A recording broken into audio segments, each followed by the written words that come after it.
नमस्कार, स्वागत है आपका मौलिक शक्ति न्यूज में और मैं हूं आपके साथ साइमा। बिहार की राजनीति में लगातार सरगर्मियां बढ़ रही हैं। 2025 के विधानसभा चुनाव को लेकर राजद पूरी तरह से तैयार दिख रही है। इस बार सिर्फ तेजस्वी यादव ही नहीं बल्कि लालू प्रसाद यादव और राबड़ी देवी भी पूरी सक्रियता से मैदान में होंगे। 2020 के चुनाव में लालू यादव और राबड़ी देवी पर्दे के पीछे थे, लेकिन इस बार तिकड़ी पूरी ताकत से चुनाव लड़ेगी। राजद जंगल राज के मुद्दे पर भी आक्रामक रुख अपना रही है।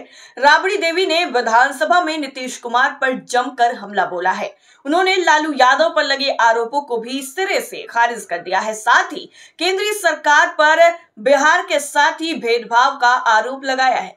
दरअसल 2025 का विधानसभा चुनाव राजद के लिए बेहद ही अहम होने वाला है।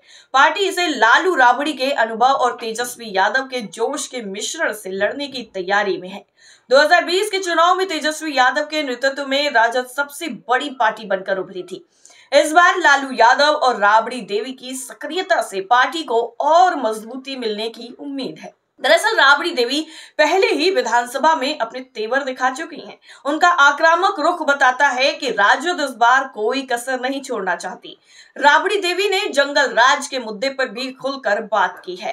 राबड़ी देवी ने कहा है कि आप सब जंगल राज कहते रहते हैं। आजादी के बाद जंगल राज नहीं था। उन्होंने जगन्नाथ मिश्रा का जिक्र करते हुए नीतीश कुमार पर सवाल उठाए। राबड़ी देवी ने पूछा कि जगन्नाथ मिश्रा पर क्यों नहीं बोलते और फिर नीतीश मिश्रा को मंत्री क्यों बनाए हुए हैं। राबड़ी देवी ने साफ कर दिया है कि राजद अब जंगल राज के नाम पर अलग रुख नहीं अपनाएगी। लालू यादव पर लगे आरोपों पर भी राबड़ी देवी ने खूब जवाब दिया है।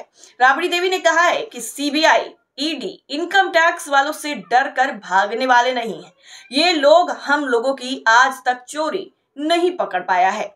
उन्होंने आगे कहा है कि लालू यादव को बिना चोरी के सजा हुआ है। कल परसों भी नोटिस आया है, जहां बुलाया जाएगा वहां जाएंगे। राबड़ी देवी ने नीतीश कुमार पर सीधा सवाल दागते हुए कहा है कि आप लोग जैसे लुटेरे आदमी हैं, डर के मारे आप लोग सीबीआई और ईडी से भाग रहे हैं। राबड़ी देवी ने केंद्र सरकार पर भी बिहार के साथ भेदभाव का गंभीर आरोप लगाया। उन्होंने कहा कि वाजपेयी जी के जमाने में बिहार को कितना पैसा मिलता था काम करने के लिए, भारत सरकार ने सारे पैसों पर रोक लगा दिया था। उन्होंने आगे कहा है कि हमें सब भारत सरकार के रोड में गड्ढा मिला है। जो राज्य सरकार का रोड था उसे हम लोगों ने बनाने का काम किया, बच्चों को पढ़ाने का काम किया, गरीब बच्चों को हम लोगों ने नहाने और बाल काटने का काम किया। राबड़ी देवी ने नीतीश सरकार पर आरोप लगाया कि उन्होंने ठेला वाले, मछली वाले को, रेहड़ी वालों को उजाड़ दिया है। राजद का ये आक्रामक रुख साफ तौर पर यह बताता है कि 2025 का चुनाव कांटे का होगा। तेजस्वी यादव के नेतृत्व में राजद पहले ही मजबूत स्थिति में है। अब लालू और राबड़ी के सक्रिय होने से पार्टी की ताकत और ज्यादा बढ़ेगी। जंगल राज और भ्रष्टाचार जैसे मुद्दों पर राजद का आक्रामक रुख नीतीश कुमार के लिए चुनौती पेश कर सकता है और उनकी मुश्किलें भी बढ़ा सकता है। तो अब देखना होगा कि नीतीश कुमार इस चुनौती का सामना आखिर कैसे करते हैं। बिहार की जनता किसके साथ जाती है ये तो वक्त ही बताएगा, लेकिन इतना तय है कि 2025 का चुनाव बेहद ही रोमांचक होने वाला है। अब चलिए आपको बताते हैं कि एक तरफ राजद लगातार हमलावर है तो वहीं दूसरी तरफ नीतीश का सियासी गणित क्या है। लोगों को परजीवी मत बनाइए। सुप्रीम कोर्ट की इस बात को शायद मुख्यमंत्री नीतीश कुमार ने सलीके से समझा है और बिहार बजट को मुफ्त की रेवड़ी वाली राजनीति से परहेज में रखा है। दूसरी तरफ तेजस्वी यादव की राजनीति फ्रीबीज के वादों के साथ आगे बढ़ रही है। ऐसे में नीतीश कुमार ने अपने संकल्प से सियासत में नई लकीर खींचने की कवायद की है।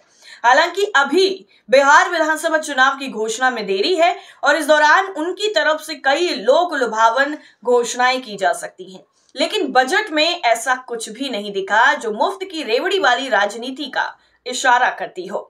वो महिला सशक्तिकरण के लिए काम करते रहेंगे, ऐसा जरूर है। मुख्यमंत्री नीतीश कुमार पहले भी फ्रीबीज की राजनीति से परहेज करते रहे हैं और एक बार फिर उन्होंने सियासत की अपनी लीक पर ही विश्वास किया है। दरअसल मुख्यमंत्री नीतीश कुमार बीते 19 सालों से, जब से वो बिहार के मुख्यमंत्री बने हुए हैं, अपनी सियासत के जरिए ऐसी फ्रीबीज की राजनीति से किनारा कर रखा है जो मुफ्तखोरी को बढ़ावा दे। सीएम नीतीश ऐसी सियासत के कितने खिलाफ हैं, ये बात तब भी सामने आई थी जब वो इंडिया अलायंस का हिस्सा थे। लेकिन दिल्ली के मुख्यमंत्री अरविंद केजरीवाल की फ्री बेस की राजनीति का विरोध भी किया था। तब केजरीवाल लगातार बिजली मुफ्त देने की घोषणा कर रहे थे और इसको दिल्ली चुनाव में भी उन्होंने मुद्दा बनाया था और जीत भी हासिल की थी। पंजाब और गुजरात विधानसभा चुनाव में भी उन्होंने यानी अरविंद केजरीवाल ने 300 यूनिट प्रति महीने मुफ्त बिजली देने का वादा किया। वो इसे पूरे देश स्तर पर लागू करने की मांग भी करते रहे हैं। वहीं बिहार के मुख्यमंत्री नीतीश कुमार ने तब इसे बेमतलब का कहा था। बात 2022 की है। ऐसा नहीं है कि मुख्यमंत्री नीतीश कुमार की सरकार बिहार में उपभोक्ताओं को राहत नहीं देती है। तरीका दूसरा है, ये सब्सिडी के जरिए देती है। उपभोक्ताओं को जो भी लाभ होता है वो दिया जाता है, लेकिन सीधे तौर पर मुफ्त बिजली नहीं दी जाती है। ये राजनीति करने का नीतीश कुमार का अपना एक अलग तरीका है। आपको बता दें कि इसी दौर में अरविंद केजरीवाल ने पूरे देश में फ्री बिजली पानी के साथ स्वास्थ्य और शिक्षा मुफ्त करने की वकालत की थी। इससे इतर नीतीश कुमार ने बिजली के लिए 1 नेशन 1 टैरिफ की मांग की थी। नीतीश कुमार का पक्ष ये था कि बिहार पर बिजली पर हर राज्य में अलग अलग टैरिफ रखना मुनासिब नहीं है, राज्यों को वित्तीय क्षति होती है। जाहिर तौर पर नीतीश कुमार ने सीधा संकेत यहां दिया था कि वो फ्री बेस की राजनीति नहीं करते हैं, लेकिन लोक कल्याण की बातों से उनको परहेज नहीं है।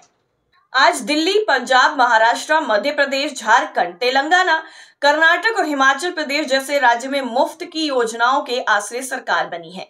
ऐसे में नीतीश कुमार ने सुप्रीम कोर्ट की उस बात की हाँ में हाँ मिलाई है जहां पर कहा गया था कि आप परजीवी मत बनाइए।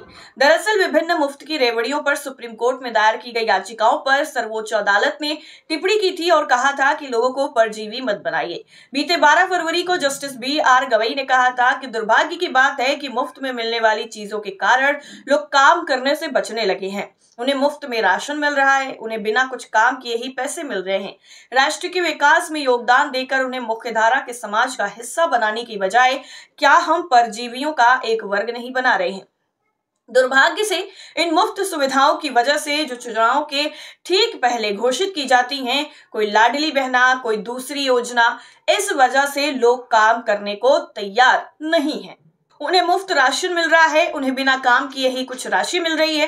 क्या उन्हें मुख्यधारा के समाज का हिस्सा बनाना बेहतर नहीं होगा? उन्हें राष्ट्र के विकास में योगदान करने की इजाजत दी जानी चाहिए। जाहिर है सुप्रीम कोर्ट भी इस फ्री बेस कल्चर के दुष्प्रभाव को भांप रहा है और आने वाले वक्त में देश की अर्थव्यवस्था और कार्यशील जनसंख्या की क्षति को लेकर कोर्ट भी चिंतित है। और बिहार में तेजस्वी यादव ने महिलाओं के लिए माई बहन मान योजना के तहत माताओं बहनों को 2500 रुपए प्रति माह देने, वृद्ध जन और विकलांग जन पेंशन को प्रति माह 1500 रुपए किए जाने, रियायती दरों में गैस सिलेंडर, स्मार्ट मीटर का दुष्चक्र बंद करने और प्रति माह 200 यूनिट बिजली निःशुल्क देने जैसे वादे किए हैं, जो जाहिर करते हैं कि मुख्यमंत्री नीतीश कुमार और जो तेजस्वी यादव हैं उनकी राजनीति करने में फर्क जरूर है।